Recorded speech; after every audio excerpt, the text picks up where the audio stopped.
Good morning, everybody, and welcome. My name is James Whitcomb from The Candidate Coach. It is great to have around about 50 of you on the webinar today. We're going to have a wonderful session today. Today's session is called the Job Seeker Masterclass, and essentially I'm going to try and get through the main points around looking for work throughout the whole recruitment process. So we're going to try and do so in 60 to 90 minutes, which is a bit of a crammed, packed session, but I'm hoping to give you a couple of bits of advice along each step of the journey so that you can improve your chances of landing your job.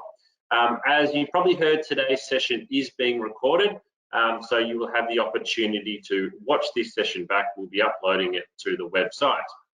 Alrighty, hopefully you can hear me. We did an audio check before and it looks like everybody could. I'm going to share my screen again. Hopefully you can see my screen. For some of you, this will be the first time you've used GoToMeeting, which is the platform we're meeting on. You can move things around on your screen. So it's really important that you can probably now see where it says Job Seeker Masterclass, because that's what I'm going to be sharing. And it's important that you can hear me as well. If you can see me, that's wonderful. But seeing my screen is more important. Alrighty, so let's get stuck into it. So just a little bit of housekeeping before we get into the details. We are at the mercy of the internet. If I do drop out for any reason, please stay on the line. The internet where I am is normally pretty good, but I run webinars probably 3 or 4 times a week, and over the course of the year there is a couple of times where my internet drops out. So if I leave the call for any reason, please just hold on the line and I'll connect back in as soon as I can. I've actually muted everybody, and each new person that joins in, I will mute you just so that everyone can hear me clearly.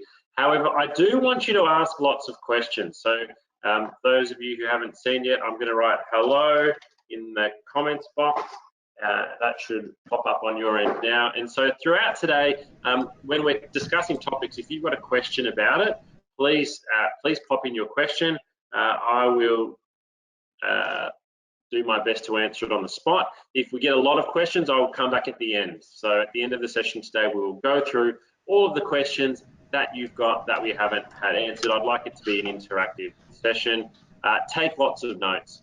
Even though this webinar is being recorded, the way you remember something the first time, or what stands out as I'm speaking to you today, write down those things, even if it's one thing.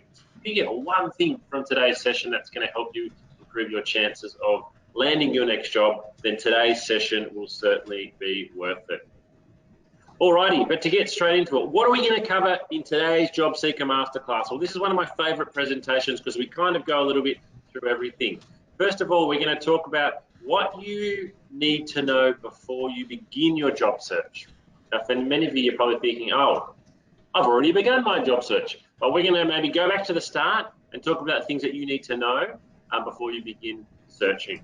We're going to talk about the importance of mindset and attitude during the recruitment process, and how the mindset that you bring to recruitment when you're looking for work can actually determine whether or not you're the successful candidate. We're going to talk about how to make an effective elevator pitch, and how that can make all of the difference in your job search, how you can get started on creating a great resume. We're then going to follow that up, obviously, with cover letters, how you can effectively call a recruiter about a job. We're going to go through interview preparation, effective communication throughout the recruitment process, and we're going to finish off with salary negotiation. So if you've been offered a job and the money's not good enough, how can you go about getting offered a higher salary?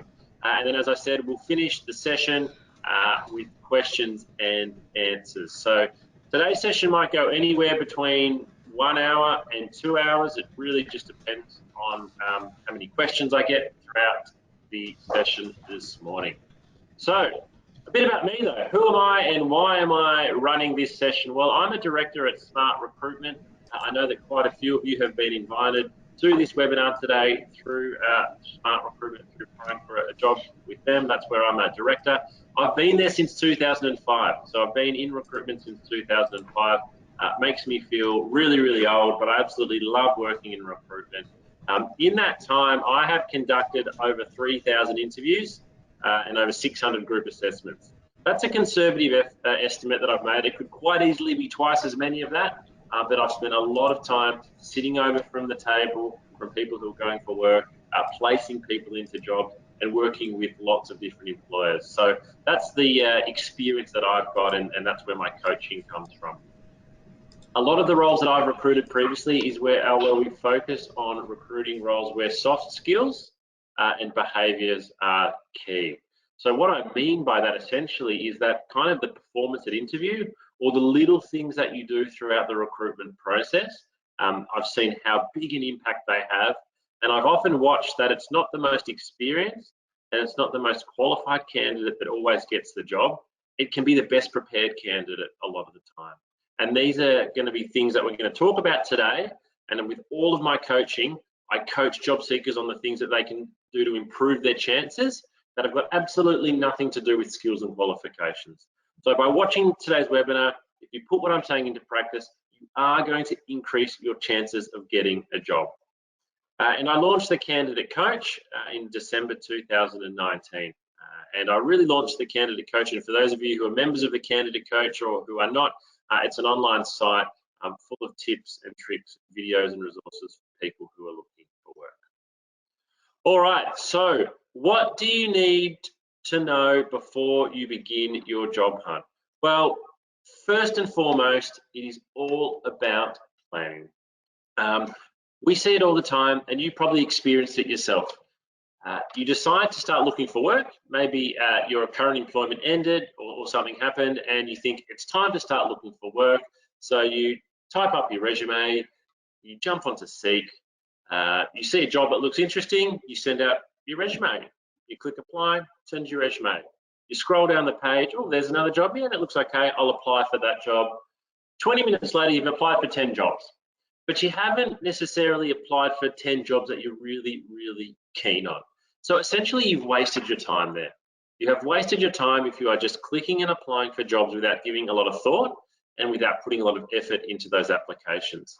So you need to be quite strategic. So you need to actually have a step back and sit down and think, what type of work do I really want to do? What do I really want to be doing? Where are my skills and experience going to be most valued? Sure, you might want to work as a graphic design manager. That might be your dream job. But realistically, where are your skills and experience at the moment going to be most valued? Is there any point in applying for that graphics design manager job when you know realistically you've got very little chance of getting it? So think about your skills and experience that you've got though. What type of organizations and what type of jobs would love your skills? That's where you're going to get the best response when you're looking for work. So stop applying for roles that you aren't suitably skilled in or qualified or interested in. From a recruiter's point of view, when we come in on a Monday, and I did this yesterday, we can see in our recruitment system how many jobs people have applied for over the weekend. And we can see how many jobs an individual has applied for. And what we'll often notice is that an individual might have applied for 40 or 50 of our jobs over the weekend. And those jobs might range from entry-level administration and customer service through to senior management and CEO. And we see a lot of candidates that just apply for everything and then they just wait and see who calls them back. Now, well, you might think, that's great, I've applied for 50 jobs, I'm giving myself lots of opportunities. I guarantee you that if you spent all of the time applying for 50 and put it into one tailored, specific application for that job, you are going to get a better response and you are going to get closer to landing a job. So research your market thoroughly to allow you to be a smarter and a more targeted job seeker. So what do we mean by that? Well, firstly, how many jobs are available in your industry? Are you applying for jobs in an industry where there's literally thousands of positions being advertised? Or have you got really specific skills where the type of job you're looking for only comes up every now and then? You need to be aware. Which recruiters advertise your jobs? So again, if you're on Seek or Indeed or on another job site, if you see there's a recruitment agency that continues to advertise jobs you're interested in, you are much better to speak with that recruitment agency directly than to apply for all 10 of their customer service roles. Get in touch, become an expert in understanding the job market for the industry that you're applying in. And so I'd really like to change your mentality. If I told you you could only apply for 2 jobs every day, 2 jobs every day, which jobs would you be applying for? Because in my point of view, you should really be spending at least 2 hours per job application at a minimum. At a minimum. Ideally, you should be spending more. But which 2 jobs are you going to spend 2 hours on each day applying for?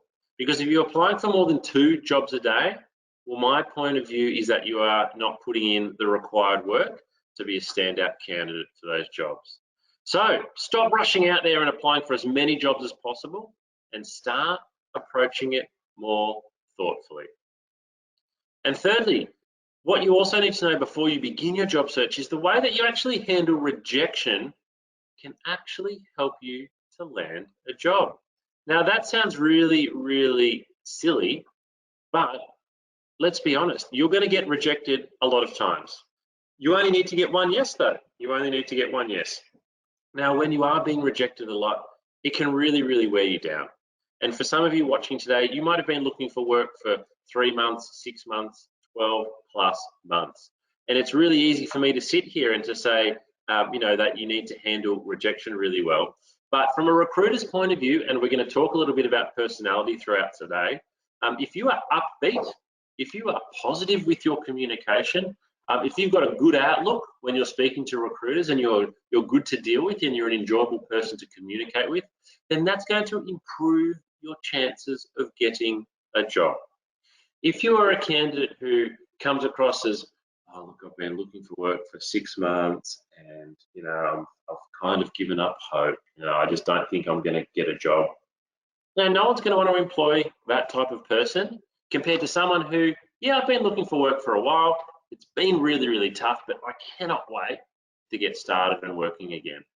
So sometimes you might even need to fake that a little bit at interview or when you're communicating with somebody about a job, but you want to come across as positive and upbeat in your communication. All right, I've got a question and I want everybody to answer this question in the comments box. I would like you to type into the comments box, how are you feeling today? How are you feeling right now? Which emoji or emoticon from this list would you use to describe the way that you are feeling this morning as you're watching me on this particular webinar? Pick one out from in that pile and type it in the comments box. We've got great, we've got some smiley faces, we've got some party faces.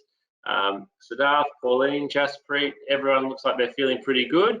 Hang on, we got to go back to that one. Adrian, today's my graduation ceremony. Congratulations, Adrian. You should be feeling fantastic. All the best for your graduation. I hope it goes really, really well. So everyone's feeling great, feeling hopeful, feeling okay, feeling happy. A couple of cheeky faces there. Alrighty, feeling optimistic. Lots of people are feeling really good, which is great. I'm going to ask you a follow-up question, and I want you to answer this one again now. So, how do you present yourself as a job seeker? So I'm going to give you the same emojis and I want you to type your response in here. When you're looking for work, when you are talking to somebody about a job, how do you present yourself and how do you feel? So I can see already that we've got quite a few changes in the comments box there. We've got a few happy faces, enthusiastic, eager. We've got a few sort of emojis. Because when we think about it,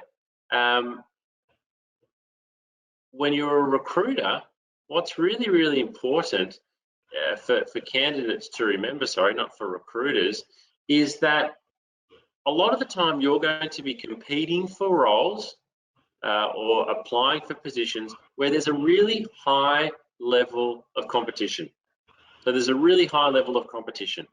And when it gets down to the pointy end and we've got 4 or 5 people to choose from, a lot of the time those candidates have the same skills and the same experience. So how you present yourself as a job seeker can make all of the difference.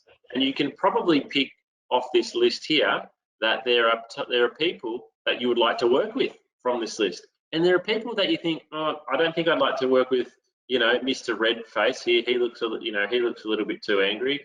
I'm probably not wanting to work all the time with the person around the bottom left-hand corner, you know, they're a bit upset, they're a bit highly strung. So you really want to be sort of around that top left, that happy person. That's how you want to present yourself as a job seeker.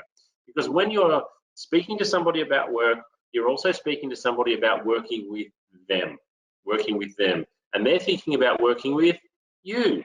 And if you're coming across as positive and confident and optimistic and happy, then you're going to increase your chances.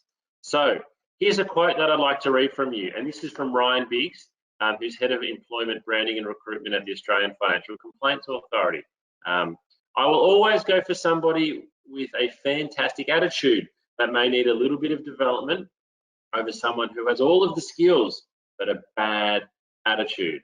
So attitude is really, really important. So put yourself in the shoes of the recruiter, as I asked. Who would you rather employ from this list? It's really important to keep this in mind throughout the recruitment process. So how can we show a positive attitude during the recruitment process? It's easy for me to say be positive, but what do you actually do? What does this actually mean to go out and to be positive? Well, first of all, it's a choice. You can choose to be positive. You can choose to be positive before you apply for a job, before a phone interview. So if you know you've got a phone interview at 11 o'clock today, you might have had a really bad morning, but what I'd really encourage you to do is be positive. Go, all right, I'm gonna take a deep breath, I'm gonna go into a different room. For the 20 minutes of this phone interview, I'm gonna be really positive. I'm gonna have a smile on my face. I know I'm not feeling great, but I'm gonna come across as positive. Likewise, before a face-to-face interview or any interaction, if you're not having a great day, even if you don't feel the best, you know, you want to present the very best version of yourself. So have a think about that. What is the very best version of yourself? When are you feeling the best? Because that's how you want to show an employer. You want to show an employer you when you're feeling the best, not you when you're not feeling great. Number two, consider how do you want to be remembered? Think about the end of the conversation that you're going to have about work, or the end of the interview. Think about walking out of the interview room and think, how do I want to be remembered? What's the lasting impression? And what we know from human communication is people remember more about how you made them feel than actually what was said. So the recruiter's going to remember more about your positivity, your smile, your warm handshake, you know, the fact you're enjoyable to speak with and you got along well. They're actually going to remember that more than the actual words that you said. And then following up with the recruiter is a great way to be positive. Getting back in touch, sending them a thank you email, finding out about the next steps. Again, continuing to show your enthusiasm towards the job. So stop being negative, whinging or complaining, arguing or being unresponsive. That's a long list of things I've put there. You might have plenty of reason to be quite negative about finding work. You might have had a terrible last experience with your employer. You might think the recruiter is wrong, but none of those things are actually going to help you land your next job. So in some ways, you've got to let some of these things go and focus on moving forward. And these sound like trivial things, but we see a lot of candidates being held back by the past. Alrighty, quick activity. Grab out a pen and paper, please, if you've got a pen and paper. If you don't have a pen and paper, open up another screen on your laptop or a notepad, or grab your phone, because I'm going to ask you to write the following things down. Please answer the following. I'm going to give you a couple of minutes. Your name. This one should be pretty straightforward. Hopefully you all know your name. An overview of your work history. I should write there, it should be a short overview of your work history. I'll give you a moment to write that down.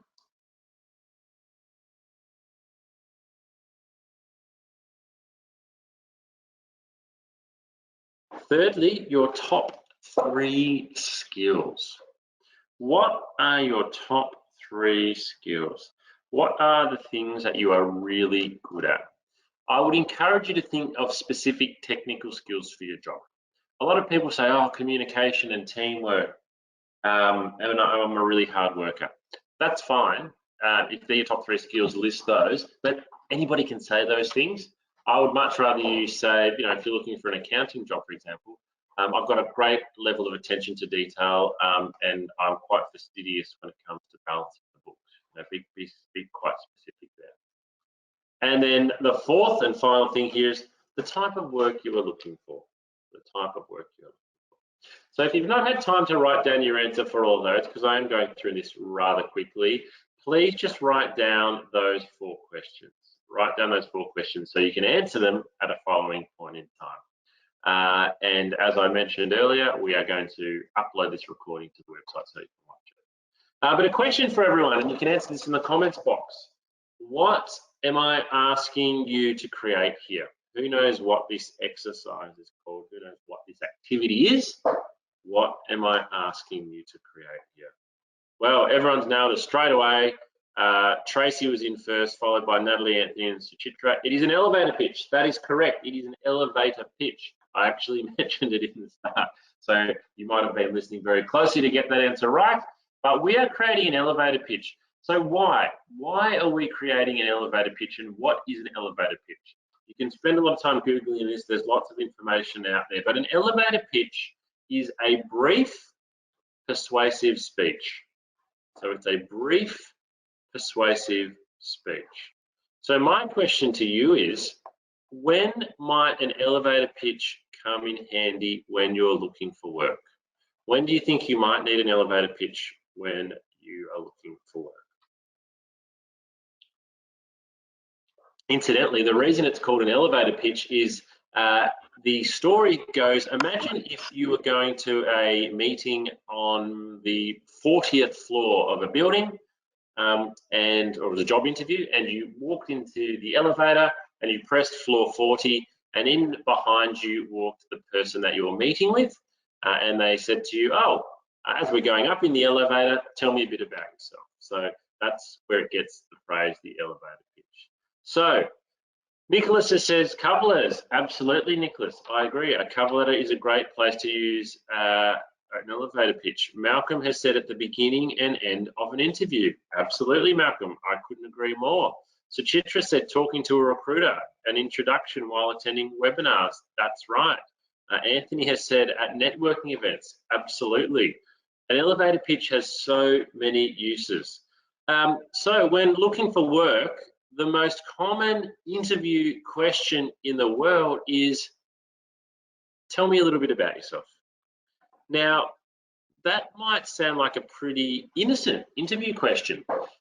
I'll give you a little insight. Every single interview I do, whether it's on the telephone or face-to-face, that is the first thing that I ask somebody after we've said hello. Thanks for coming along today. Just to start off with, tell me a little bit about yourself. It sounds like a nice, easy question, but I'm already judging how well a person answers this question. And the best answer to this question is your elevator pitch. Your elevator pitch. So if a job seeker has a really strong elevator pitch on a phone interview, for example, and is able to give me that elevator pitch as an answer to tell me a little bit about yourself, you have given a great first impression. You have got the interview off to a really, really good start.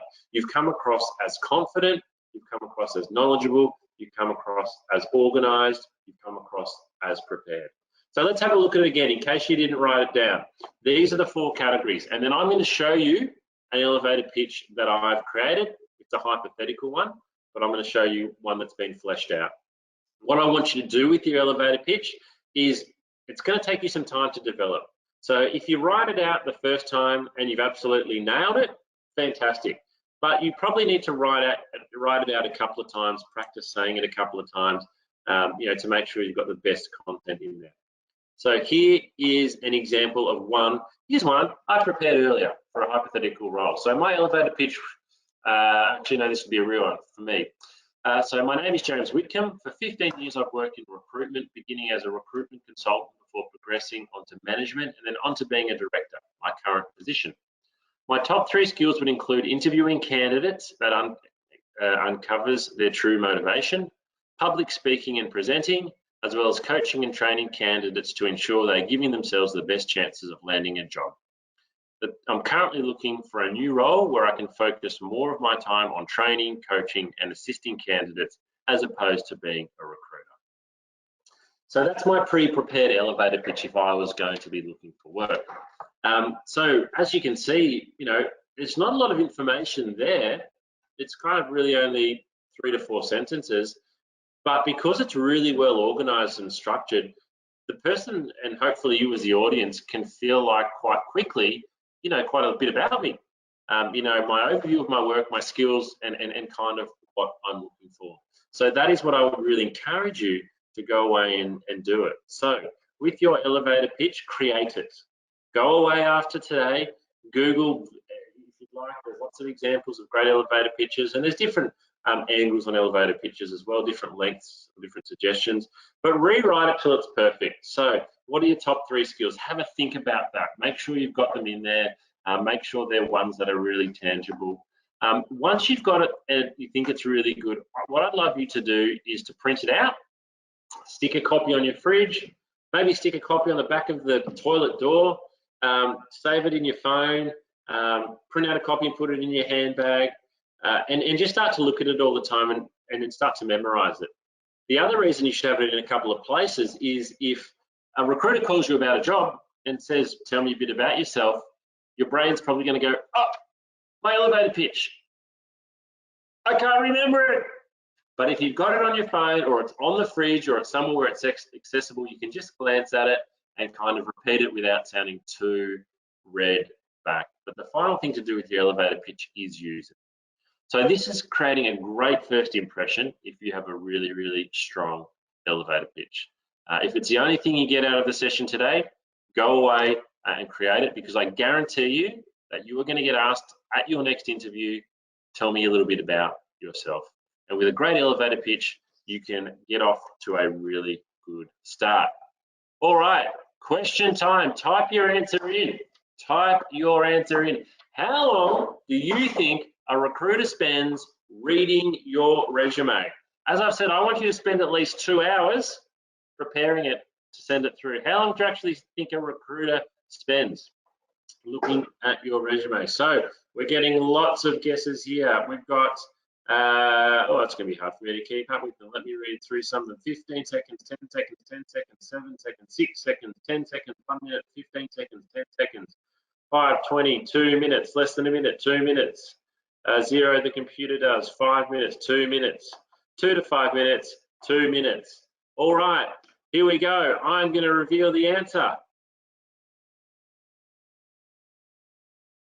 7 seconds. 7 seconds.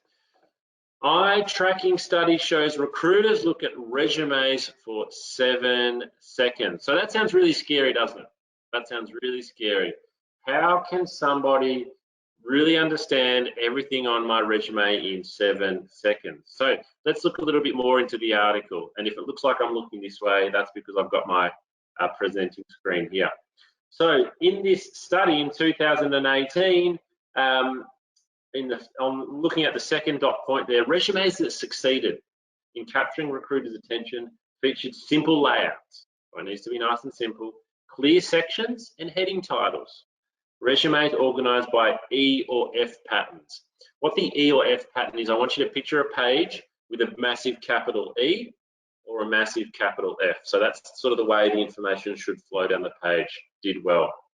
Especially when they will utilize with bold titles. So we want titles and bulleted accomplishments. So we love bullet points on resumes. Resumes that did not do well had cluttered layouts, a lack of white space, so we like white space, had multiple columns and long sentences. A lack of section or job headers also turned off recruiters, as did text that didn't flow or draw the eye down the page. So a really good exercise that I get a lot of my job seekers to do is get your phone. Get your phone out and go to your stopwatch and get your resume and turn your resume over so it's face down, you can't see it, and then press start. And then pick up your resume and look at your resume for 7 seconds and then quickly stop, turn your resume back over. What did you see on your resume in those 7 seconds? What did you see? What information did you get in those 7 seconds?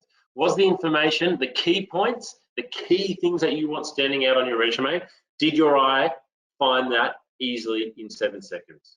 So instead of designing a 4-page resume, think about how can my resume cut through in the first 7 seconds. All right, so today we are not going to go through the writing of a whole resume. I have another webinar that goes for 1 whole hour on that. You can actually watch a pre-recorded version of it, or it's not pre-recorded, but a recorded webinar on the Candidate Coach just on resume writing. But I'm going to highlight some of the key things.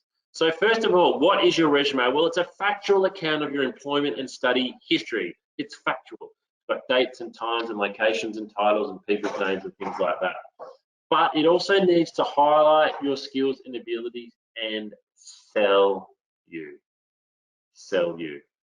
My largest piece of my work in coaching job seekers with resumes is to change your thinking that your resume needs to sell you. It has to be an advertisement for you. Is it an advertisement for you? Does your resume say, I'm great at my job, I'm going to be great at your job, you really need to call me? Think about driving down the road past a billboard or past a bus stop with a poster on it. Think of it, that's an advertisement. Your resume kind of needs to be the same in that it needs to be really, really appealing. It needs to sell you. So I'm going to ask you the question, and I'd love you to answer this in the comments box. Does your resume sell you? Does your resume really promote you? Or does it feel to you more, it's a bit like just a lot of black words on white paper? It's very, very academic, and you know, it probably doesn't promote me. Because a lot of people are really scared of, I guess, showing a bit of personality on resume, for example. A lot of people just put it together, and one of the hardest things for recruiters is that nearly everyone's resume looks the same, you know. But we then get examples of resumes that are fantastic. And I think, as Nicholas has just said in the comments box, yes, but I have to be better. That's right. So what am I talking about? Let me give you an example. I want to show you how you can sell your experience. Now, if you've been to any of my webinars before, you would have seen me give this example. I'm not going to show you a whole resume, as I said. I am going to show you an example of a before and after. As I said, we do a lot of sales recruitment. So this is a candidate that I met with a couple of years ago, and this is how she described her current job. She was a salesperson for the company for 3 years, sold goods and traveled to meet customers and keep them happy. So, you know, that's true. That's what she did. This candidate got through to face-to-face interview stage. Probably lucky, to be honest, lucky to get through to the face-to-face interview stage. But after meeting with her for 45 minutes, I was really blown away at how good she was at her job. But she was very lucky. She came this close to not even getting an interview. So I worked with her, and this is the after. This is the after of her resume, same job,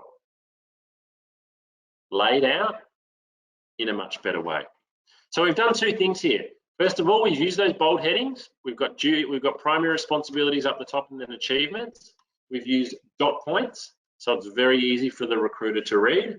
I'm not going to read through all of them with you, but you know, we can see here quite easily by running our eye through those responsibilities. It's easy to get an understanding of what she did, but it's the achievements. It's the achievements for me that helped to really stand out. She was Salesperson of the Year in 2014. Guess what? For being Salesperson of the Year in 2014, she won a car. Her company gave her a brand new car. That's how good she was at selling her company's product. It was amazing. Guess what though? On the previous resume, if we look, she's not Salesperson of the Year here. How do I know as the recruiter? If it's not on your resume, I can't. A lot of candidates can make this mistake. They kind of know a recruiter doesn't know, but they don't put it on there anyway. Put your achievements on your resume. So this person, it was easy. So this is an easy example for me to show. She was Salesperson of the Year. She hit her targets, Sales sometimes is a little bit easy. So I want you to think though, what in your last job did you achieve? Now, you might have been an employee of the month, you might be able to talk about a key project that you headed up. Maybe you were in retail and you think, I haven't got any achievements though. So what I would ask you though is, if you're in retail, what were you doing at the end of your job compared to what you were doing in your first week or two? So you think, oh, okay, well, I'm helping to train and onboard new people now. You are? Put that down as an achievement. I've also been given responsibility to fill in for the shift supervisor. Put that down as an achievement. And on Friday nights, I lock up the store. Put that down as an achievement. Start thinking about the things that you've been given responsibility for. Get some achievements on your resume. Make sure your resume sells you. Because the responsibilities part of a resume, recruiters don't read it very often. You know, we will get this week thousands of resumes from people that work at McDonald's, KFC, Pizza Hut. They're all doing the same job. I don't necessarily need to read through the responsibilities. I look at the achievements, and a lot of recruiters do. So make sure you've got your achievements loud and clear on your resume. So in summary for resumes today, sell your skills, sell your experience, and sell your achievements. Make it easy to read. Make your resume easy to read. Think about the fact that recruiters will read sometimes 100 to 200 resumes a day. If you are the last resume, if you are number 200 resume being read at the end of a day when someone's very tired, you want to make sure that your resume is very easy to digest. It's okay to be visually appealing. So, you know, resumes don't have to just be black words on white paper. You can use color. I'd really encourage you to go to a website called Canva. That's C-A-N-V-A. I'm going to type this in. Canva. Check out Canva. They have amazing, beautifully graphically designed resume templates that you can download for free. Jump on there, make something that looks good. And it needs to be tailored for every single job. So every job you apply for is going to be different.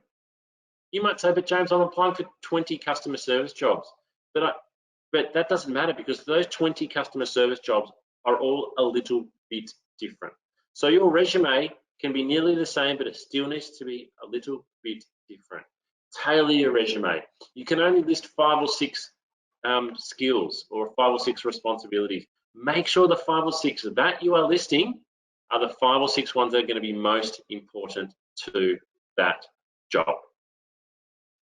If you've got a question on resumes, please pop it in now. Here we go. So Anthony, and this is a really good question from Anthony Warren.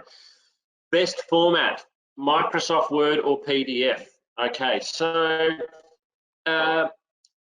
sometimes on the ad, firstly, Anthony, if it says on the advertisement what to attach, go with that, because some recruitment systems will say, please submit a resume in Microsoft Word. Personal preference, I love PDF. I think PDF looks more professional and more polished. If I was applying for a job, I would use PDF personally, unless I was asked to use something else. However, every recruiter is different, and this is where it's really hard for you as job seekers. Even with the advice I'm giving you today, I'm just one recruiter. I'm just one recruiter. My advice to you is my advice. You know, the next recruiter might tell you something different. Personal preference is PDF, but if it asks for Word, you have to do Word. Tracy's asked, how far back should you go on your resume? Really good point, Tracy. I would say go back as far as is relevant. What I'd be expecting to see is probably, you know, a fair bit of detail on your last 2 to 3 jobs over the last 10 years. And then once you're getting, say, pre-2010, you're probably more just listing the company title and date. You know, I'm not really looking at someone's resume and going, oh, look what they did in 2005. That's fantastic. We're going to employ them in 2021. Your most recent job or 2 is going to be the most relevant. Ramon says, I have 10 years experience in oil and gas and I'm looking for a job in Australia and Canada. Thanks, Ramon. I'm not sure if you actually got a question there, maybe follow it up. How should the headers be listed? Naranjan's asked. If I go back, Naranjan, a slide, don't make me go individually back. You know, you can see the sort of the headers that I've kind of got there. You know, just company, I've taken the company, but job title, date, responsibilities and achievements, just put them in bold. Doesn't have to be too tricky. Kelly said recruiters often ask for Word. That's correct, because a lot of recruitment systems want Word. Ashley, should it only be one page? It's up to you, Ashley. Again, a lot of recruiters are going to give you different points of view and different advice on length of resumes. Again, and I just say what I would do. I'd probably have a 2 to 3 pager, but it's all, you've got to probably put 90% of your effort into having a good first page. Because if your first page is not good, no one's ever going to look at page 2. But we're certainly seeing the rise of what I call punchy, straight to the point, 1-page resumes. Nothing wrong with it. 2 pages is fine. Getting beyond 3, I wouldn't bother. Peter, would you keep a copy of each version that you send out matched to the cover letter? Absolutely, Peter. You should keep a copy of every resume you send, because every resume should be different. And if you get invited in for an interview for one of those jobs, you want to be able to take along with you to that interview the specific resume that you sent out. Matthew's asked photos on resume. Ooh, controversial one. Photos on resume. So, what I will say to you, Matthew, is I will come back to the question, does your resume sell you? And the follow-up question is, do you think a photo of yourself on your resume will help to sell you more? So what we know is that people have unconscious bias. I have unconscious bias, you have unconscious bias. A lot of people think they don't, but it's called unconscious. We're not conscious of it. As soon as I see a photo of you, I cannot help but unconsciously judge you. So if you put a photo of yourself on your resume, you are going to be judged on that photo for your appearance and for other things. So if you are going to have a photo, first of all, it needs to be a professional headshot. For gentlemen, if you're going for an office role, it would be something like I'm wearing, maybe with a tie, and friendly. It needs to be a friendly, approachable photo. So you are running a risk by putting a photo on your resume. That being said, if I was applying for a job, my personal preference is I would include a photo. However, I completely understand that most people don't. Lenith has asked, if you have no previous work experience, what should you put down? Volunteer experience, study experience, whatever you can put down, but also don't be afraid to say that you're looking for your first job. Maternity leave or a gap from Sumia, how do you show that on your resume? Be honest. I've been on maternity leave for the last year and I'm really keen to return from work. Okay, Ramon, how can you find an employer? Probably this is not the session for that, Ramon, but certainly Google Australian job boards. Ali, if you were to make the resume personalised, wouldn't it ruin the risk of making the resume look unprofessional? It's a good point, Ali. I'm certainly not saying make your resume look unprofessional. Absolutely not. What I might quickly do, and I don't normally do this. How do I get out of? No. I am going to bring up. I'm just going to open this up on my other screen for a moment and then drag it over. I'm going to share with you what I mean by making something that's well graphically designed. I've got a couple of resume templates here. So, all right, so we're going to a website. This is the one I mentioned called Canva.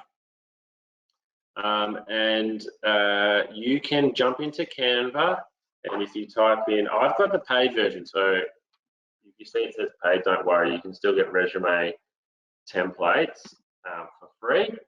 So what you should be able to see here now is a whole bunch of resume templates. And you can just scroll for hours and pick something that you think is really well suited to you. So I'll just open up this one just for argument's sake.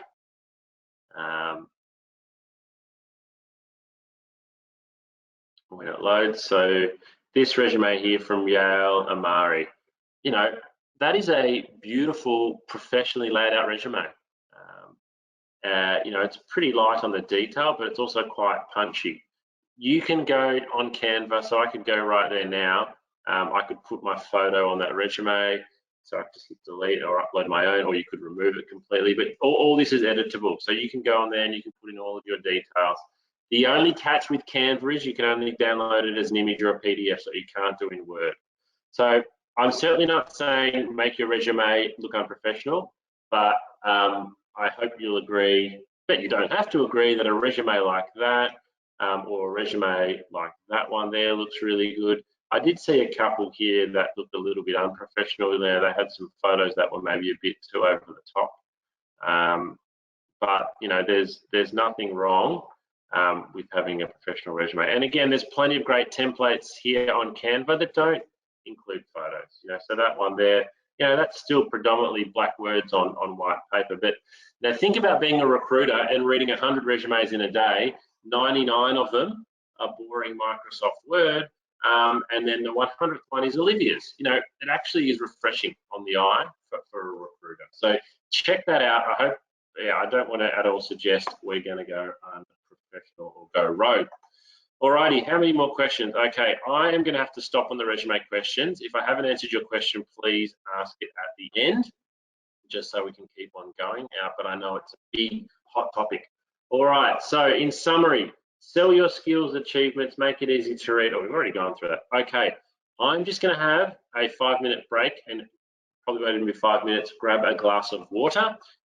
Feel free to grab a glass of water yourself. I will be back in 5 minutes, and I'll just turn off my camera and audio until then, and we'll go through the second half of the presentation. So in this second part of today's Job Seeker Masterclass, you know, we're kind of going in order. So we talked about, you know, what to do before you begin, how to have the right attitude, how to get your elevator pitch ready, how to get your resume ready. So we're going to keep going to the second session with cover letters. Why they still matter and how you can nail it. We're going to talk about how to effectively call a recruiter about a job.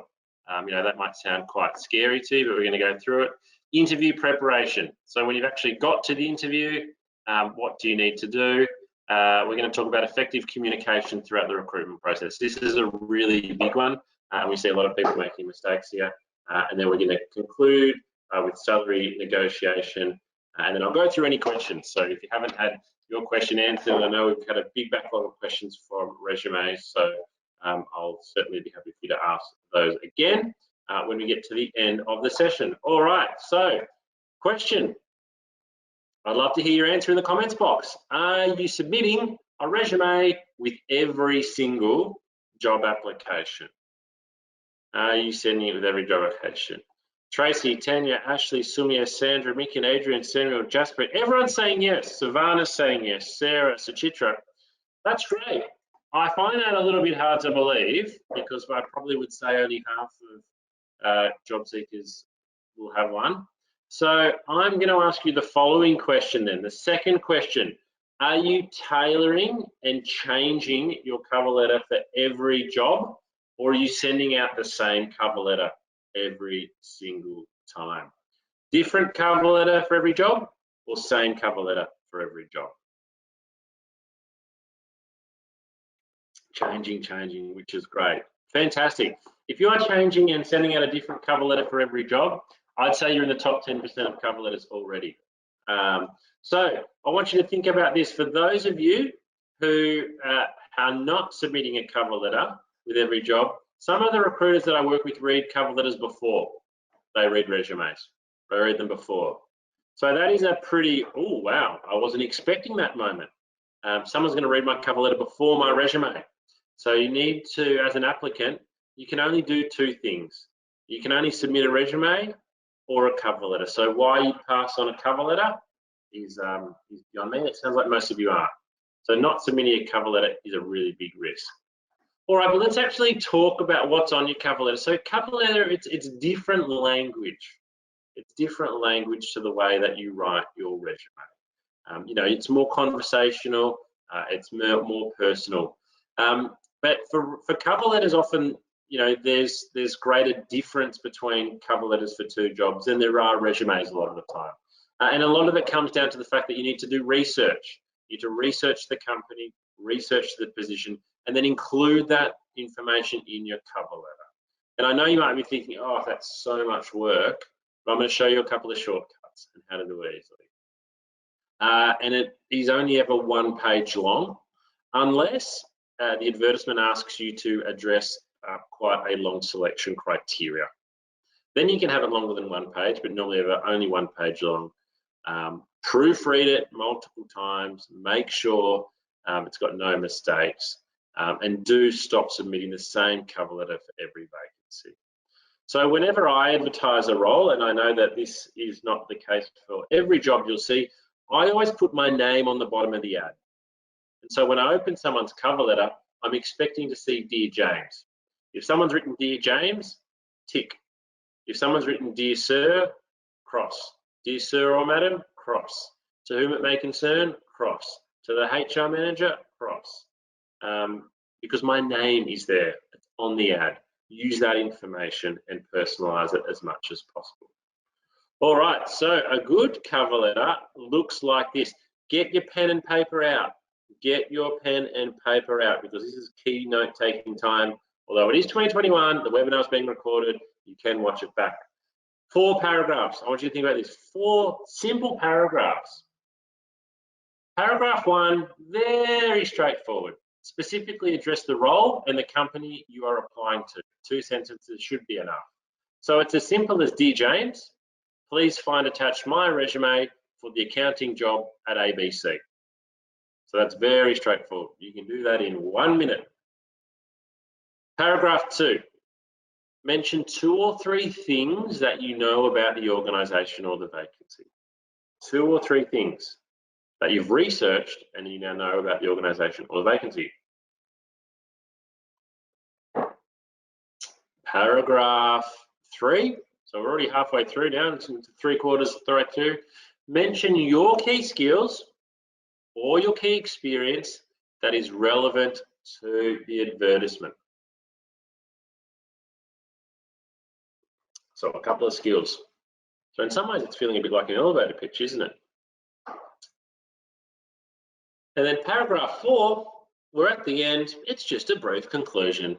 And when I mean brief conclusion, it's something like, thank you for taking the time to read my cover letter. I look forward to hearing back from you. So if you can follow the coach's simple cover letter outline here, it's actually not that much work. If you can do this, you can follow my instructions here, your cover letter, I will say, will put you into the top 2 or 3% of cover letters. That's how bad everyone else is doing cover letters at the moment.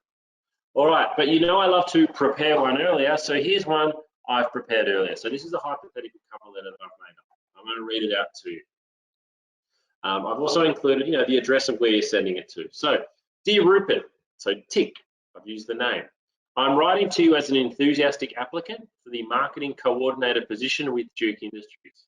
So, paragraph 1, I've used the job title and the company. Very straightforward. I'm already showing the person reading the cover letter, though, that I've personalized it. Paragraph 2, I've long followed Duke Industries and was impressed to see them win an award at last month's National Marketing Awards. To be recognized for digital innovation is a great achievement.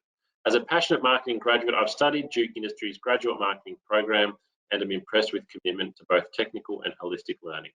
So paragraph 2, we've shown that we know something about the organization. That paragraph sounds really impressive, but again, it's 2 or 3 minutes or 5 minutes, 10 minutes the most of internet searching. Then paragraph 3, whilst completing my master's in marketing last year, I was given the opportunity to work as an intern in the marketing department at Rosenberg & Associates. This 12-month marketing placement included 4 rotations. However, it was digital marketing, which I enjoyed the most. I worked with several of our top-tier clients, gained great exposure, and was awarded Intern of the Year from a pool of 20. So paragraph 4 there, and I've embellished a little bit. This is a hypothetical. You are mentioning your key skills relevant to the job. Key skills relevant to the job, paragraph 3 there. And then paragraph 4, a simple goodbye. I look forward to hearing back from you regarding my application. I will be able to make myself available to meet at very short notice. To me, this is a very well written and laid out cover letter. Here it is, using one of the templates which is available on the Candidate Coach. So I've applied a little bit of graphic design to it. So you'll see in the middle there, the actual paragraphs, the text is exactly the same. So I've written exactly the same thing. But I've included a profile shot, a profile photo. I've written a little profile of myself and a little bit more information. So the actual wording in the letter is identical. This is a different layout or design. You choose the way you want to lay yours out. All right, I'm going to go back because I can see we've got a couple of questions in the comments box on cover letters. Let's have a look. Sometimes the company's not known. Adrian, you are correct. So we need to address it to the vacancy or to the recruitment agency. If you don't know who the company is, you can't really make it up. So you just address whatever information is in there. Maybe you spend a little bit more time addressing your key skills relevant to the role. Jaspreet said, what to do when jobs are advertised with no name? Okay, or company name. Well, what I would say to you, Jaspreet, is if there is no name, let's imagine you were a recruiter and you didn't put your name. I'm not going to put my name on the ad. If I got 100 resumes, and I probably got 50 cover letters, let's say from those 50 cover letters, everyone wrote Dear Sir or Madam, and then one person actually found out my name. Maybe they just called reception and said, who can I address my cover letter to? That would really stand out to me. So if there's no name, see if you can actually find it out. If you still can't, you can't, and that's when you write to whom it may concern or to Dear Sir or Madam. Mohit's asked, can we use the same skills as in an elevator pitch? You can, Mohit, but I want them to be very specific to the advertisement. I don't want you talking about skills in your cover letter unless they're really looking for that in the job, in the advertisement. Should we add a paragraph? Shataj, sorry, a photograph? Up to you. From what I said with resumes, you're going to be judged on your photo, so only you can make that call. Nicholas has written gold. I'm not sure what that was for, Nicholas, but I appreciate the feedback. And yes, Jaspreet, it is. It's about taking the initiative. So if there's no name, just simply call reception and say, hey, I'm applying for the accounting job. I just want to know who to address my cover letter to. Now, the receptionist might say, I'm not allowed to give out that information. Guess what? Nothing ventured, nothing gained. You've lost nothing there. But if they say, oh, yes, that's Mary, then you can put down Mary on top of the cover letter there. Alrighty, moving on from cover letters. So let's talk about everything. We've come so far. We've researched, as we've talked about at the start, and we've spent our time focusing on applying for the right jobs. We've created a great elevator pitch. We've tailored our resumes and we've submitted it. We've tailored our cover letters and submitted it. Let's pretend you've done that. You've just applied for a job online. What are you doing next? You've clicked apply. You spent 2 or 3 hours on this application. It's gone off into Seek. What are you doing next? What are you doing next? Answer the question in the comments box. Are you doing anything with regards to that application after you have sent it off? Suchitra has written, calling the recruiter. Well, Suchitra might have been in my previous sessions, so might have Nicholas, because he's written follow up, because that is what I want you to do. I want you to pick up the phone and make a call. As that gentleman is showing, I'm imagining that's how it is probably making you feel. Are you mad, James? You want me to pick up the phone and call the recruiter? You have got to be kidding. That is not something that I am comfortable doing. And guess what? That's okay. It is okay to be uncomfortable with wanting to call the recruiter. But what I'm going to tell you is that if you can be brave, because I'm not mad, and I know that you can be brave, then you can actually change the whole outlook of your chances of finding a job by making a well-timed phone call. So I want you to imagine this scenario, and I'm going to stop sharing my screen so you can watch me say this. I work in an office sometimes where we've got 12 different recruiters. Let's say I walk past Matthew's desk. Matthew has got 100 resumes on his computer to read. But if you call Matthew and he picks up the phone, he's talking to you. He's not looking at those other 100 resumes. As we know, he's only going to look at those resumes for 7 seconds. But if you can get Matthew on the phone, you're giving yourself maybe 5, maybe 10 minutes of exposure. Everyone else is getting 7 seconds. You can give yourself 5 minutes. And what's going to happen over those 5 minutes, if you are really well prepared, is you are going to dramatically increase your chances of getting a job. What you're also going to do is dramatically increase your chances of the person saying no to you. But you are giving yourself far more exposure if you can speak to the recruiter on the phone as opposed to simply just sending the resume. Now, there are 100 reasons why this might not work. First of all, recruiters are really hard to reach. Secondly, I often don't have their details on there. Thirdly, you might feel like I've got to call 10 of them to get onto one of them. But if you can get through and if you can be prepared, you can really stand out. Sumi has asked the question, what exactly to talk about? Well, that is what I'm going to go through with you now. Because if you just call up Sumia and you are unprepared, then it's just going to be a bit of a dog's breakfast. All right, let me just quickly have a look at some questions. How should we make the conversation? Anthony's asked what time of the day or week. What I'll say, Anthony, I'm going to come back to that question at the end. That's a really good question. I'm going to answer that. All right, so if we're going to call a recruiter about a job, this section here, how do we do it? How do we effectively call a recruiter about a job? Because, if we actually call them and we're not prepared, all we're going to do is just have them delete our application. So we need to know the name of the person we're wanting to speak to and actually expect them to answer the phone. That sounds really funny, but often when a candidate calls me and I answer that, oh, hi James, gee, I wasn't expecting you to answer. So expect the person to answer. I want you to think of a printer as being your best friend, and I want you to have printed out in front of you before you call everything. I want you to have the job advertisement printed out in front of you. I want you to have your resume printed out in front of you. I want you to have your cover letter printed out in front of you. I want you to have your elevator pitch printed out in front of you. I want you to have all this information in front of you because you are going to feel really nervous. And one of the reasons you feel nervous is you're worried that you're going to be asked something you don't know. So if you've got everything in front of you, it's really going to help. I want you to have researched the company, and we've talked about this already. You should have done your research before you've applied. So you should have notes there. And I want you to be really clear with the recruiter in regards to which position you're recruiting for. I spoke to a company yesterday. They currently have 80 vacancies, 80, and they've got 3 recruiters. So, you know, if you're speaking to one of those 3 recruiters who are helping to fill 80 roles, you've got to tell them which vacancy straight away. Make it really easy for them. Number 5, and this is a big one. This is how you're going to stand out and show that you're really prepared. And this is probably the big difference here. Have 2 or 3 prepared questions written down in advance. So you call up with some purpose and you've got something meaningful to say to the recruiter.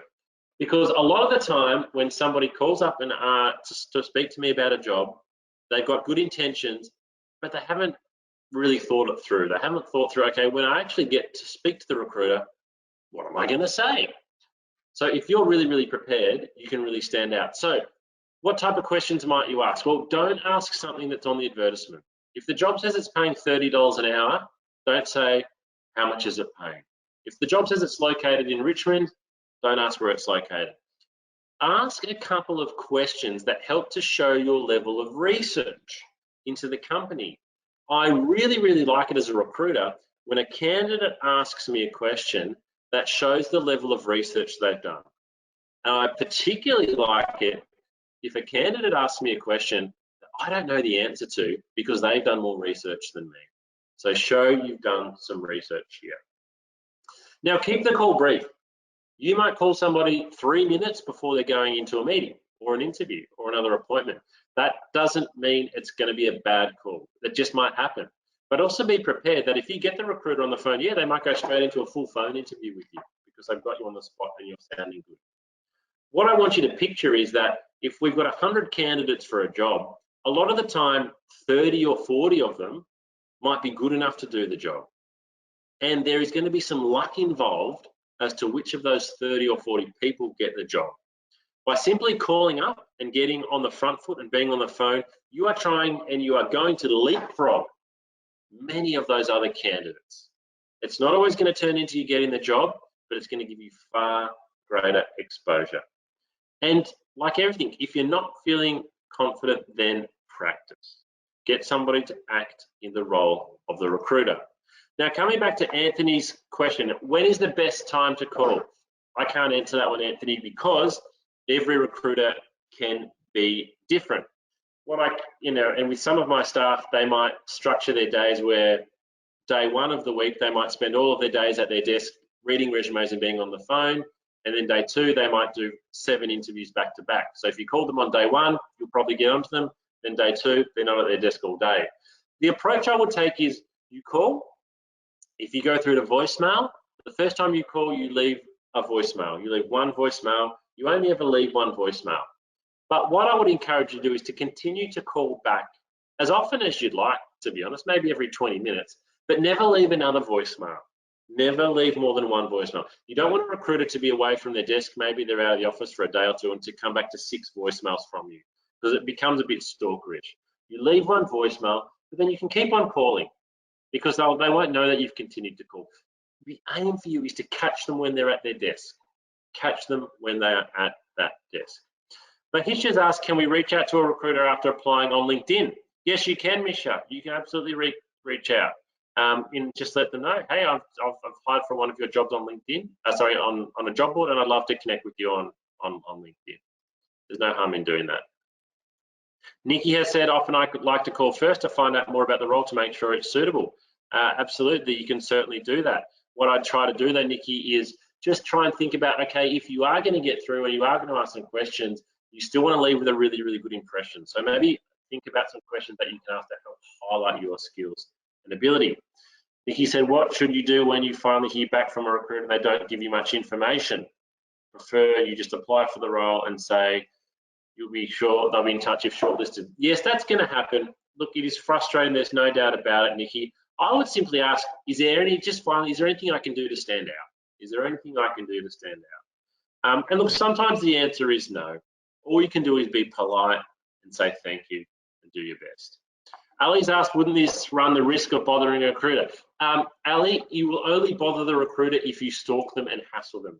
If you get them on the phone and you say, can I ask you a couple of quick questions, and your questions are well organized and planned, you're not hassling the recruiter, you're actually making the recruiter's job easier. Because hopefully they're thinking, oh, gee, this Ali sounds really, really good. Now, I've got another 70 resumes to go through, but I know lots of the candidates here are probably good enough, and Ali sounds great. I'm gonna book her straight in for an interview. She's making my life easy. I want you to view it that way. You are not bothering the recruiter unless you are calling up about jobs that you're not suitable for at all. And we see a lot of that, and that does bother recruiters. But if you are qualified and suitable for a job and you are well prepared, your call to the recruiter is not bothering them. Yes, sometimes they might be a bit short with you, but you need to be brave. And most of the time, if you are a qualified candidate, I would really encourage you. I like it when qualified candidates call me. I always have a conversation with them. So be brave, be prepared, have it all written down in front of you. And yes, you are going to get a lot of times you don't get onto the right person and they don't call back. But we only need this all to work once to get you a job. And we can give up before we started, or we can persist and see what happens. So that's how you effectively call a recruiter about a job. And there's a checklist there. I won't go through that all now, but that's basically a checklist of what you need to do. So I want to share one little example with you around research. And as I've been going on about what's with all the research. So I'm going to read this out for you. This is a LinkedIn post from Stefan Wheelack, who's a well-known Melbourne recruiter. He posted this, I think, in October last year. He wrote, credentials on your resume will get you that first interview, but it's not the key to your next position. Looking at the people we recently hired or who will be joining us shortly, there is one thing they all had in common. They were uber prepared. They have dug deep into what we do and stand for. They impressed us with their understanding of our business and the problems we are trying to solve. Yet, not all of them were exactly what we were looking for. On the opposite side, I interviewed a candidate the other day who looked great on paper, but when I spoke with her, she had no idea what we were doing and said she'd only research a company once she lands an on-site interview.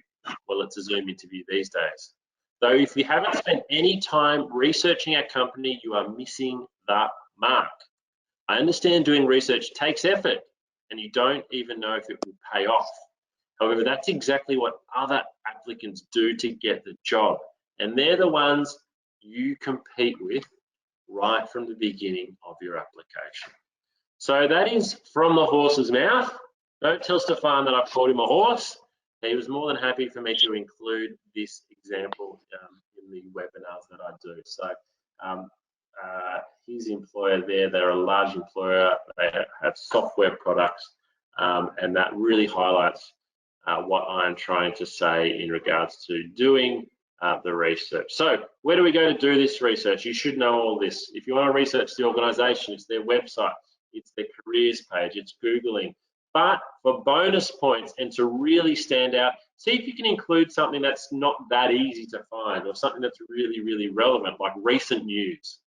Something about the organization, if possible, that's been on the news lately. And then with the position, make sure you understand the advertisement. Ask for a copy of the position description if you've been invited in for an interview. But for bonus points, try to understand where the position fits into the structure of the organization and how it adds value. All right, so how are we going? We've gone through, we've made our resume, we've made our cover letter, we've called up, and guess what? We've had a phone interview and we've been invited to an interview. How are you going to feel? How are you going to present yourself? Give me your emoji. I'm going to see whether there's a question here. No, there's not a question. Type in, you've landed an interview. How do we need to present ourselves? Who's going to turn up? What have we been talking about? Yes, yes, yes, that is right. Happy face, smiley face. We want to present the very best version of ourselves. At interview, you want to present the very best version of yourself. So how are we going to do that? Well, first of all, practice makes perfect and gives you confidence. We need to mentally prepare for what's happening, and we want to give ourselves plenty of time. So how do we do all these things? All right, let's pretend you've got a job interview tomorrow. Let's pretend you've got a job interview tomorrow. The preparation needs to start the day before.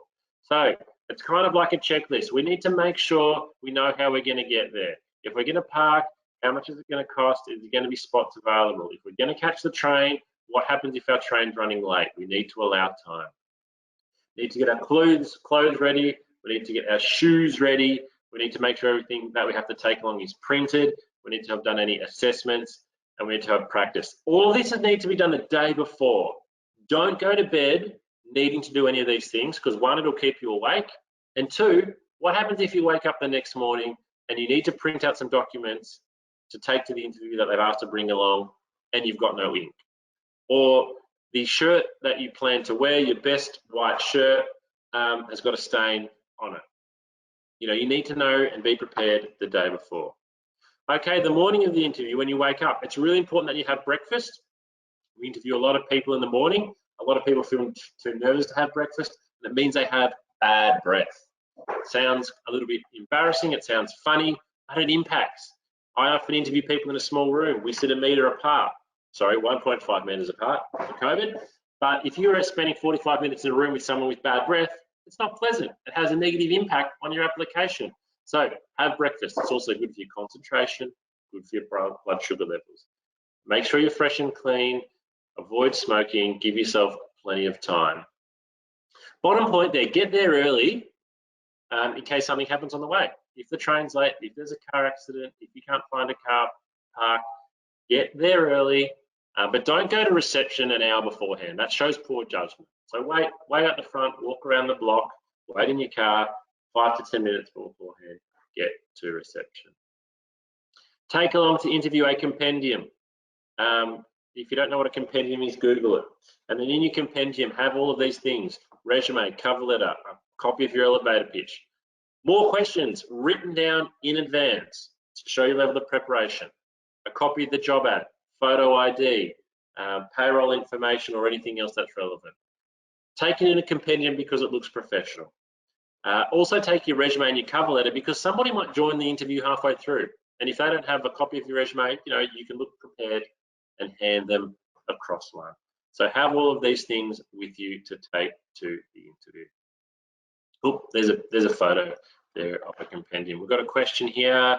Matt's written, does age matter with government with what government gives subsidy for company. But age does not matter for any employment at all. So if anybody is discriminating based on your age, it is called discrimination. Employers cannot discriminate or hire somebody based on age unless it is an age-specific job, which makes up less than 0.2% of all jobs available.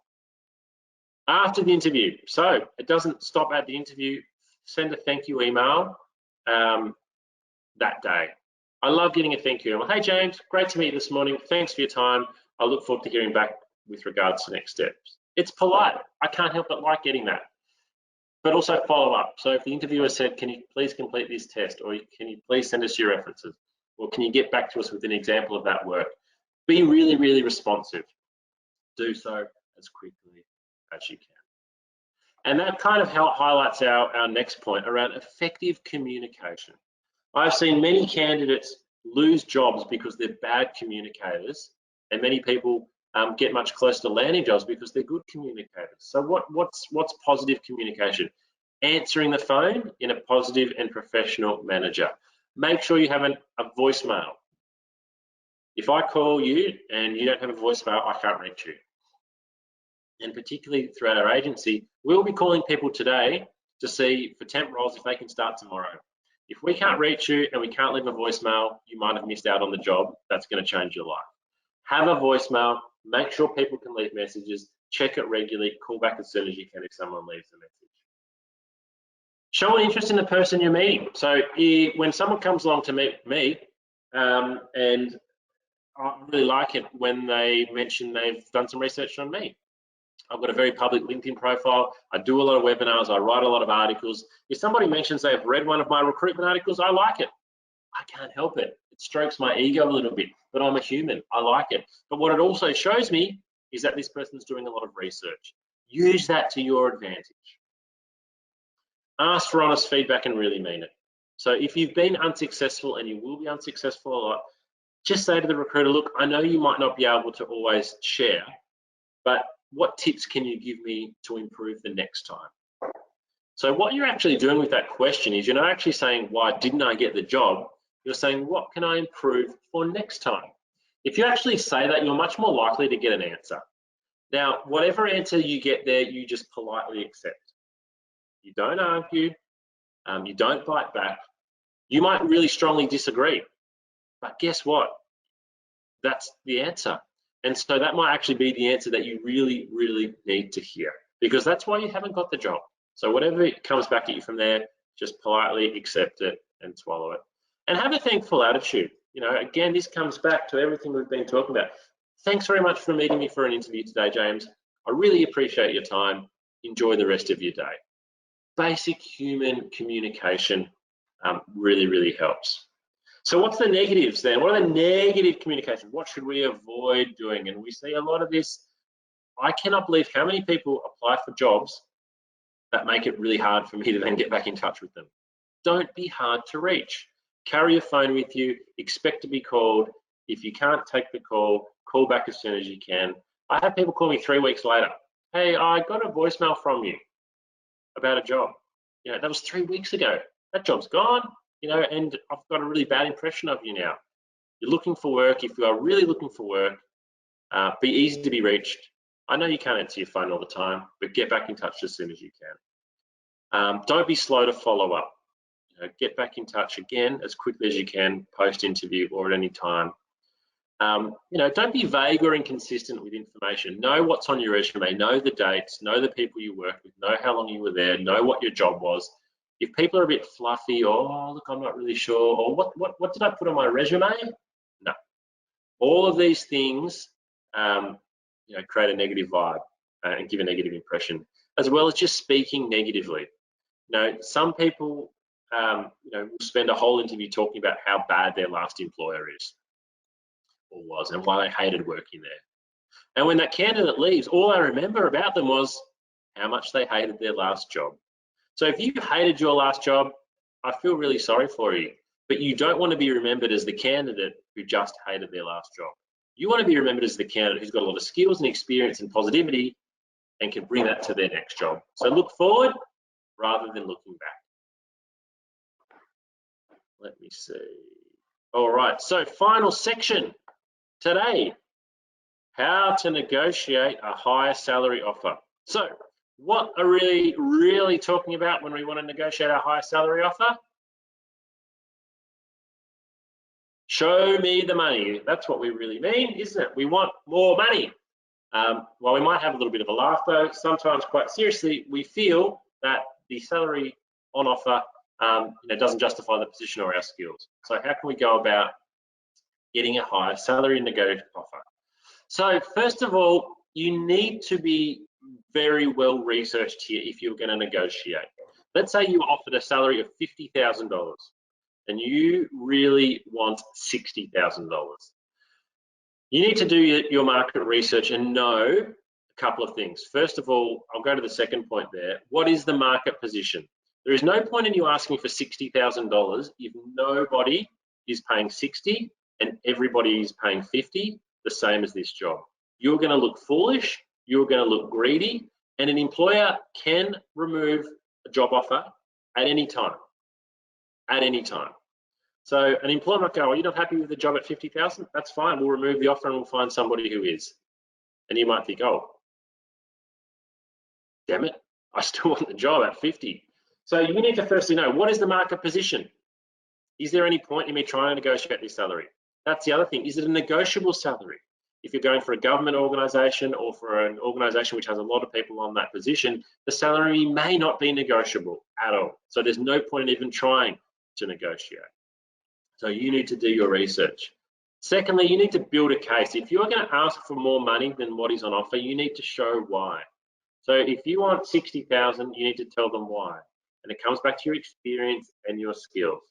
But again, with all of this, you need to be prepared that you've got to back it up. You have got to back it up. So demonstrate why you are worth more than the offered salary. You might say, look, the job on offer is $50,000. I'm really seeking $60,000 because, as well as meeting the selection criteria for the reception position, I bring with me 5 years of experience using MYOB, and I'm going to be able to help you with your accounting work. So you've got to build a case here. You can't just say, "You're offering me 50, I want 60. You've got to show why. You've got to show why. And always negotiate in a firm but friendly manner. So you want to be polite. You do want to be polite. You don't want to have an offer retracted. Some of the companies I work with are more than happy to negotiate. They're more than happy. They think that candidates almost should negotiate. Some other companies think negotiation is disrespectful and people asking for more money is disrespectful. So you don't know sometimes. It is a risk. It is a risk. So ladies and gentlemen, that's the end of today. The next webinar we will be running will be around optimizing your LinkedIn profile and how to stand out at an interview. So today we talked about how to prepare for an interview. We actually didn't talk about what to do in the room. Yes, Matthew, the next webinar will be free. I don't know if I've got it live on the website yet. I'll have it live by the end of today. I will have it live by the end of today, back at candidatecoach.com.au/webinar. So questions. There's my contact details if you want to get in touch with me, but questions as we come to the end of today. Here we go. What have we got? Go up to where we were. So Adrian says, after submitting a resume once, I got an email from the recruiter who asked for a 3-minute video. They gave 3 questions and I had to give answers. The video wasn't my best, so I got rejected. What can I do to make my situation better? All right, so this is going to become more common, Adrian. You might, like Adrian, get invited to do a video interview, which is kind of like a pre-recorded one. So when you are doing a video, you need to be prepared. So you need to go and find a room that is nice and quiet. You need to have a light that is shining on your face. So as you can see behind me now, I've got a wall. If I had a window behind me, it'd be very bright and glary. So you want the light in your face. You want a quiet room like I'm in. You want to make sure your audio is very, very good. You want to have the camera like I've got here at eye level. One of the biggest mistakes we see with candidates, particularly ones who use their phone, is they kind of do this. You're looking at your phone. And what it looks like at the other end is it looks like this. And you just look, and I'm just looking up the candidate's nose the whole time. So create a nice space, eye level, camera's flat, you're not holding it, it's propped up on books or it's a laptop. The audio is good, the lighting is good, and don't forget your posture. So open body language, like I'm sitting now. Talk with your hands a little bit, and again, just remember, it's about positivity. It is about, they're going to remember how you spoke rather than necessarily the individual words. So show your personality. Sheila's asked, when you know Xero and MyOb, but don't have an experience because your former worker has different software, how are you going to highlight your knowledge? Sorry, Sheila, I'm not exactly sure what you're asking this question. So you've got Xero and MyOb, you know how to use them, but you haven't used them in work. So I would just put, if you've got a skill or an experience, but you haven't actually used in the workplace, just include at the top of your resume under key skills. Anthony's written, sometimes when you apply for work, there are filter questions like expected salary range. The good thing on these, Anthony, it's a range. So again, you need to do your research. And I'd put a fairly broad range in there. If you really wanted to work for $50,000, for example, and 50 is your target, but if the role was, ticking all the boxes and was just around the corner from home and had great work-life balance, and you might work from 45, I'd put 45 to 60. Put a range in there. Put a range in that kind of doesn't rule you out. So be quite broad. Ali, when you just finish your interview, can you immediately ask for how you went? Look, it's an interesting question, Ali. You kind of can. You might not always get a response because it could be a bit too soon, but you can kind of just say to them, look, any feedback on how I've performed today? I'd love to hear your thoughts. Just see what they say. Niranjan, if it is a senior job, does the 3-page thumb rule apply, or do recruiters need more? I still think 3 pages is plenty, Niranjan. I never get to a 4th page of a candidate's resume and think, oh, thank goodness they've got page 4. You should be able to get everything onto 3 pages. Star interview question. So Tracy's written, would you provide an example of a star response to those behavioural type questions? I would Google that, Tracy. That's probably a bit too much detail for me to go in here in the last couple of minutes. Video cover letter, Mahit has asked about. I would just do the same as a written cover letter, same structure, and then you're just saying it to the camera. So make it not sound too red, but you're saying it to the camera. Would you address the question about relating to disability in applications? Answer honestly or address it at interview stage? Samuel, I'd wait till interview stage. Yep, I certainly wouldn't lie on an application, but again, your resume and cover letter needs to promote you and sell you. So I would, if you feel that that's hindering your application, I'd leave it off and address it at interview. Because that interview, the interviewer is going to have met you. They've got to hear from you. They've got to learn about your skills and your experience, and hopefully, by then, they're already imagining you in the job. And that's a much better time to then talk about that. Marnie has asked, hi James, thanks for the session. My question, I applied for many roles and most of the recruiters asked for local experience, but most of the time being a migrant, having 14 years of worldwide experience. Marnie, it is a very, very, very common thing. Unfortunately, in Australia, local experience is valued by a lot of employers extremely highly, and that is not necessarily the right thing. But we see it all the time, that local experience is very, very highly regarded, and sometimes international experience is not regarded at all, unfortunately. So again, all you can do is do your best to try to address the selection criteria and promote your achievements. So promote your achievements and try to find some relevancy as much as you can to that job in your previous work in other countries. It may also mean that you need to find an interim job. So you need to find a job in between just to get some local experience here in Australia. Well, thank you everyone for today. I'm going to conclude there because we're at the end of the questions. I hope you've really enjoyed today's session. Please follow the Candidate Coach on LinkedIn. I would love it if you could follow on LinkedIn and to like my posts on there as we try to grow the Candidate Coach. So if you go to LinkedIn, type the Candidate Coach in as all one word, the Candidate Coach with no spaces, If you type in the candidate coach with spaces, you'll go to a different page on the UK, from the UK. But I've really enjoyed your participation today. I will email you when this is on the website if you want to watch it back. But good luck with your job search. It's been great to spend the morning with you. All the best, and bye-bye for now.